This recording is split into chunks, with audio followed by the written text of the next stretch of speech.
Olá, estimados irmãos, em nome do nosso amado Salvador Jesus, com o auxílio do Santo e Bom Espírito, dar continuidade aos estudos das nossas lições, é a penúltima lição, a autoridade do Filho, do trimestre, né? Vamos falar o ano inteiro sobre João. A autoridade do Filho, nessa segunda-feira, esse segundo tópico é unidade com o Pai. Vamos ver que tipo de união, ou como é que era a união de Jesus com Deus Pai. A pergunta diz como Jesus explicou o seu relacionamento com o Pai. Então, aqui vem dizendo, Jesus traz aqui bem abertamente como é que ele fazia, como é que o Pai era. Ele explicou a forma íntima e dependente que trabalham.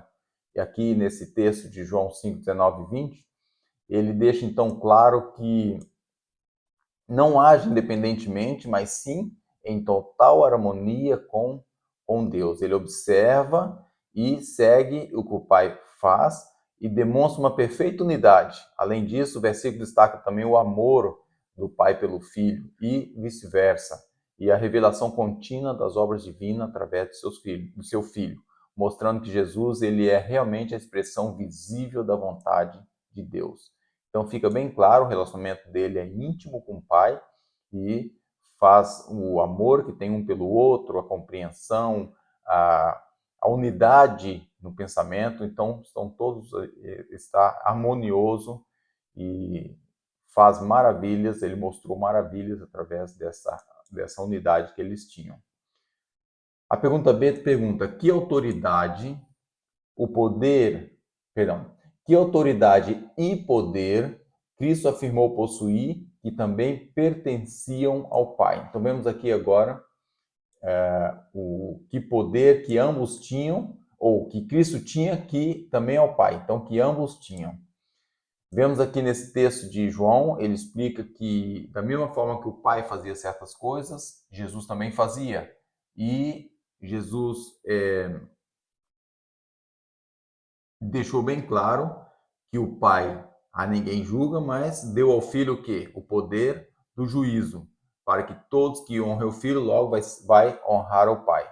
Então, quem não honra o Filho não honra aquele que enviou. Jesus revela que, por si mesmo, a autoridade dele depende do Pai. Por si mesmo, ele não exerce. E apenas ressuscita ele apenas não ressuscita, ele não apenas ressuscita dos mortos, mas também ele decide a quem vai conceder a vida eterna. Porque o Pai entregou para ele o juízo e demonstrando a soberania divina que ambos têm. Esse ensino ele vai trazer para nós a necessidade de honrar a Jesus, de honrar os preceitos, de honrar os mandamentos. Porque quem não honra Cristo, quem não honra Deus também não honra, quem não honra Cristo não honra Deus Pai. E isso confirma então a sua unidade com Deus e ao mesmo tempo um papel central na redenção. E logo, Jesus está como nosso Salvador, intercedendo por nós, mas ele também vai estar como um juiz. Devemos ter noção disso no juízo final. O trecho da nota, ela traz para nós o mesmo destaque, a soberania de Cristo como juiz e redentor. Embora alguns líderes tenham tentado julgá-lo, ele é que tem autoridade sobre a terra. Então ele inverteu com sua sabedoria, com suas palavras, mostrando que a autoridade é dele. Deus entregou todo mundo nas mãos de Jesus e por meio dele, de Jesus, todas as bênçãos chegam a cada um de nós. É chegada à humanidade. Então, desde a entrada do pecado, Cristo já era o Salvador. Cristo já tinha sido designado como Salvador antes do pecado, oferecendo então luz e vida. E o julgamento, então, será proporcional à luz que nós temos, à luz que nós recebemos. E Jesus, ao mesmo tempo, atua como ele é advogado e, ao mesmo tempo, um juiz demonstrando o seu amor pela justiça. Então, temos aqui bem claro na questão não só do relacionamento com Jesus, que ele é um com o Pai, como também na autoridade que ele afirma possuir, dado também pelo Pai. Então, o Pai, todo mantenedor, ele faz ali, ressuscitou do morto, Jesus também o fez, Jesus, ele vivificou, Jesus também vivificou, mas o julgamento foi dado à autoridade pelo Pai para ele. Pergunta C. descreva a mudança de atitude que ocorre quando percebemos que Cristo é o nosso juiz.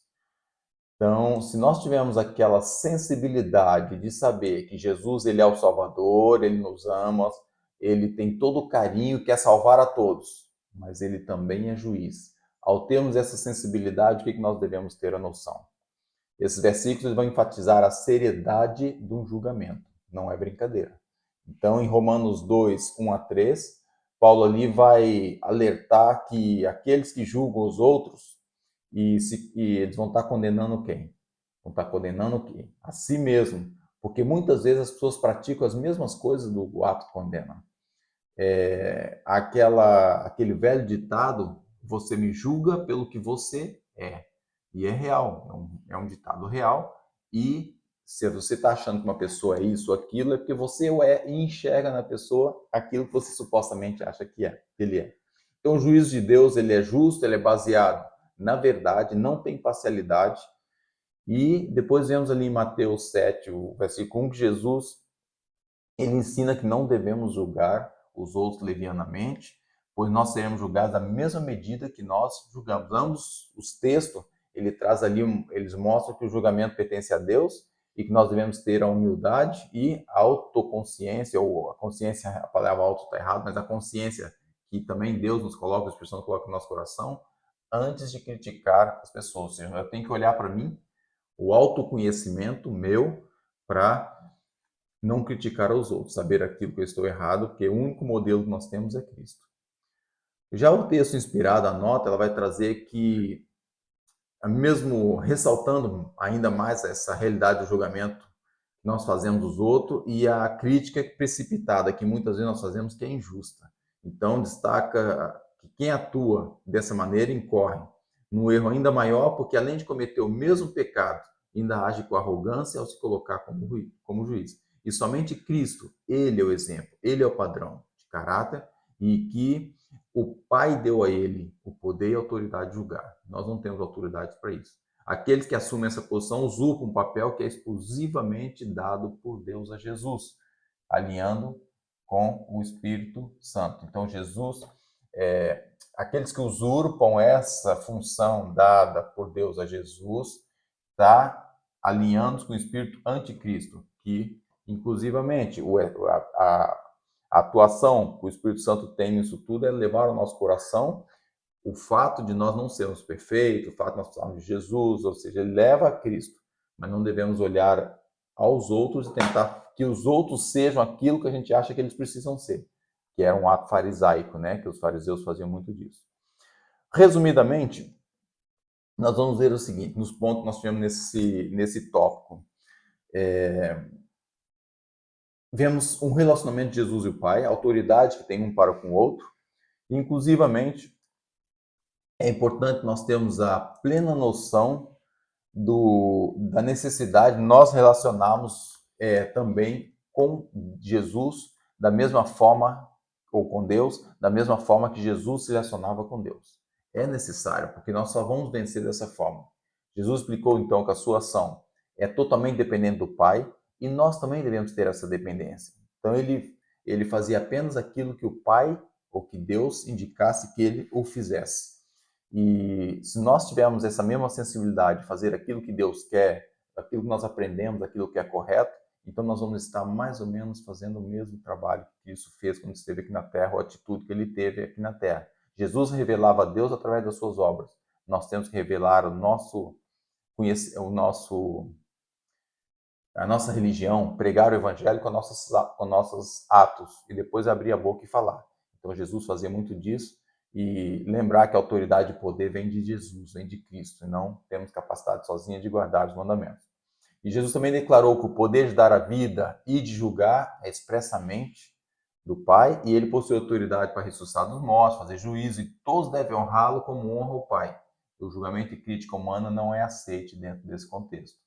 O apóstolo Paulo, em Romanos, ensina que julgar os outros acaba se condenando, pois muitas vezes faz o mesmo que critica os outros e faz aquilo.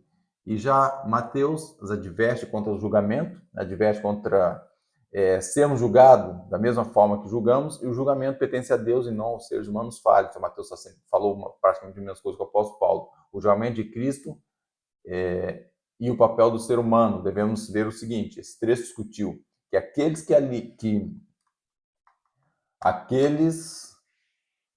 que se colocam como juízes vão usurpar a autoridade de Cristo, aliando-se com o anticristo, e a verdadeira justiça e julgamento pertence a Deus, que conhece o nosso coração, o nosso entendimento, conhece o nosso íntimo, e os seres humanos nós somos limitados, vemos só a aparência exterior. Então devemos ter o cuidado, só conseguimos julgar pelo que nós vemos. Então não podemos. Na prática, devemos evitar a crítica, devemos evitar o julgamento, devemos reconhecer que nós somos falhos e confiar em Cristo como nosso único Salvador e não só como nosso juiz. Precisamos praticar humildade e compaixão para com os outros, deixando o julgamento nas mãos de Deus, que Ele realmente vai julgar na perfeição, porque Ele conhece os pensamentos, conhece nosso caráter, conhece tudo.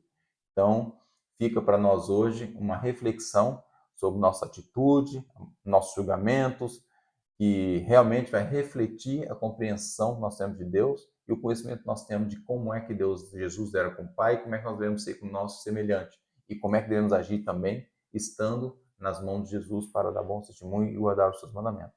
Devemos agir com misericórdia, com humildade, com respeito, reconhecimento e lembrar que a soberania de Cristo está acima de tudo e que Deus é que dá esse poder a Ele. E esse mesmo poder, através do Espírito Santo, nós podemos tê-lo, mas não para fazer julgamento, e sim para trilhar esses caminhos que nós acabamos de aprender agora. Não julgar os outros e lembrar a necessidade que nós temos de estar unido ao Pai da mesma forma que Jesus era um com o Pai, que é o tema da nossa lição hoje, segunda-feira. Então, essa unidade que Jesus tinha com o Pai é necessária também na nossa vida, ser unidos a Deus.